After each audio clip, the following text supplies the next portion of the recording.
కార్తీక పురాణము 4వ అధ్యాయము దీపారాధన మహిమ.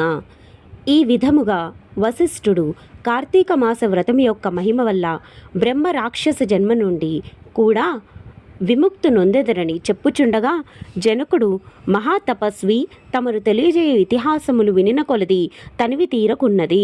కార్తీక మాసములో ముఖ్యముగా ఏమేమి చేయవలెనో, ఎవరిని ఉద్దేశించి పూజ చేయవలెనో వివరింపుడు అని కోరగా, వశిష్ఠుల వారు ఇట్లు చెప్పదొడిగిరి.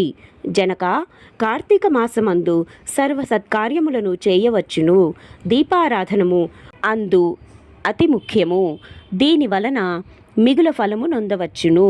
శివకేశవుల ప్రీత్యర్థము శివాలయమునకు గాని విష్ణు ఆలయమునకు గాని దీపారాధనము చేయవచ్చును.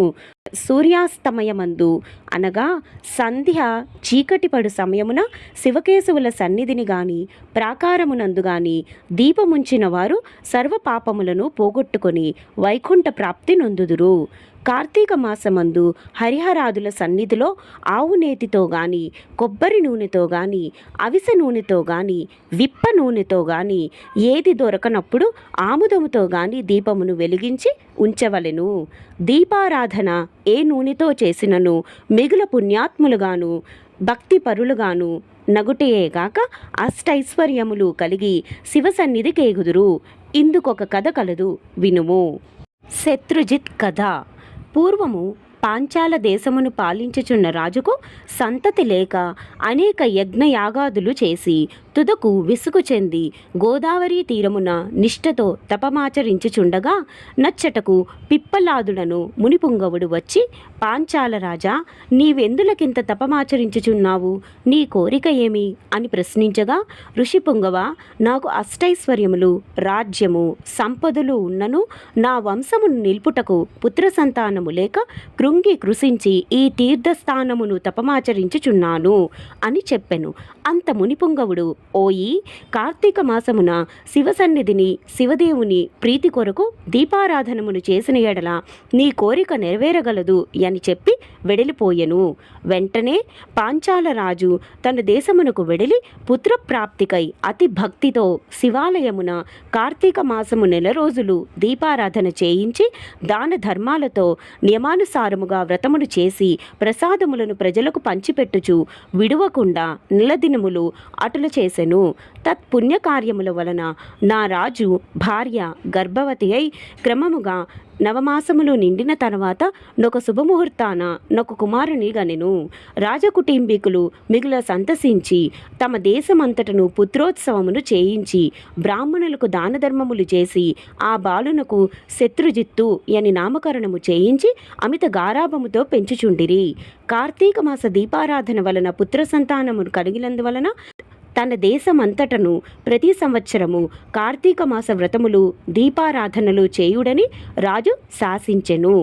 రాకుమారుడు శత్రుజిత్తు దినదిన ప్రవర్ధమానుడగుచు సకల శాస్త్రములను చదివి ధనుర్విద్య కత్తిసాము మొదలగునవి నేర్చుకొనెను. కానీ యవ్వనము రాగానే దుష్టుల సహవాసము చేతను తల్లిదండ్రుల గారాభము చేతను తన కంటికింపగు స్త్రీలను బలత్కరించుచు ఎదిరించిన వారిని దండించుచు తన కామవాంఛ తీర్చుకొనుచుండెను. తల్లిదండ్రులు కూడా తమకు లేక కలిగిన కుమారుడని తలచి చూచి చూడనట్లు విని విననట్లు ఉండిరి. శత్రుజిత్తు ఆ రాజ్యములో తన కార్యములకు అడ్డుచెప్పు వారులను నరకుదునని కత్తి పట్టుకొని ప్రజలకు భయకంపితులను చేయుచుండెను. అటుల తిరుగుచుండగా నొక దినమున నొక బ్రాహ్మణ పడుచు చూచుట తటస్థించెను. ఆమె ఒక ఉత్తమ బ్రాహ్మణుని భార్య, మిగుల రూపవతి. ఆమె అందచందములను వర్ణించుట మన్మధునికైనను సఖ్యము కాదు. అట్టి స్త్రీ కంటపడగానే రాజకుమారుని మతి మందగించి కొయ్యబొమ్మ వలె నిశ్చేష్టుడై కామ వికారముతో ఆమెను సమీపించి తన కామవాంఛ తెలియచేసెను. ఆమె కూడా నాతని సౌందర్యానికి ముగ్ధురాలై కులము శీలము సిగ్గు విడిచి అతని చెయ్యి పట్టుకొని తన శయన మందిరానికి తీసుకొని పోయి భోగములను అనుభవించెను.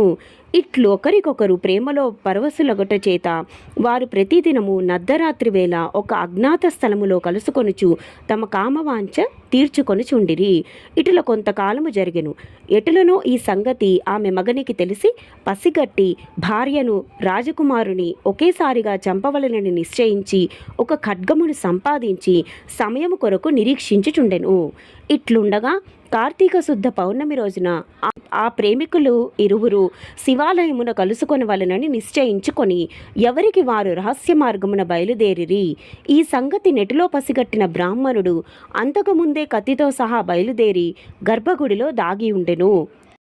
ఆ కాముకులిద్దరును గుడిలో కలుసుకొని గాఢాలింగము మునర్చుకొని సమయమున చీకటిగా ఉన్నది, దీపముండిన బాగుండును గదా అని రాజకుమారుడనగా ఆమె తన పైట చెంగును చించి అక్కడున్న ఆముదపు ప్రమిదలో ముంచి దీపమును వెలిగించెను. తరువాత వారిరువురును మహానందంతో రతిక్రీడలు సలుపుటకు ఉద్యుక్తులవుచుండగా అదే యదనుగా ఆమె భర్త తన మొలనున్న కత్తి తీసి ఒక్క వ్రేటుతో తన భార్యను ఆ రాజకుమారుని ఖండించి తాను కూడా పొడుచుకొని మరణించెను. వారి పుణ్యము కొలది ఆ రోజు కార్తీక శుద్ధ పౌర్ణమి సోమవారమగుట వలనను ఆ రోజు ముగ్గురును చనిపోవుట వలనను శివదూతలు ప్రేమికులిరువురిని తీసుకొని పోవుటకును యమదూతలు బ్రాహ్మణుని తీసుకొని పోవుటకును అక్కడికి వచ్చిరి. అంత యమదూతలను చూచి బ్రాహ్మణుడు, ఓ దూతలారా, నన్ను తీసుకొని వెళ్ళుటకు మీరేలా వచ్చినారు? కామాంధకారముతో కన్ను మిన్ను తెలియక పశుప్రాయముగా వ్యవహరించిన ఆ వ్యభిచారుల కొరకు శివదూతలు విమానములో వచ్చుటేలా చిత్రముగానున్నదే అని ప్రశ్నించెను. అంత యమకింకరులు, ఓ బాపడా, వారెంతటి నీచులైనను ఈ పవిత్ర దినమున అనగా కార్తీక పౌర్ణమి సోమవారపు దినమున తెలిసియో తెలియకో శివాలయములో శివుని సన్నిధిని దీపం వెలిగించటం వలన అప్పటి వరకు వారు చేసిన పాపములన్నీ నశించిపోయినవి. కావున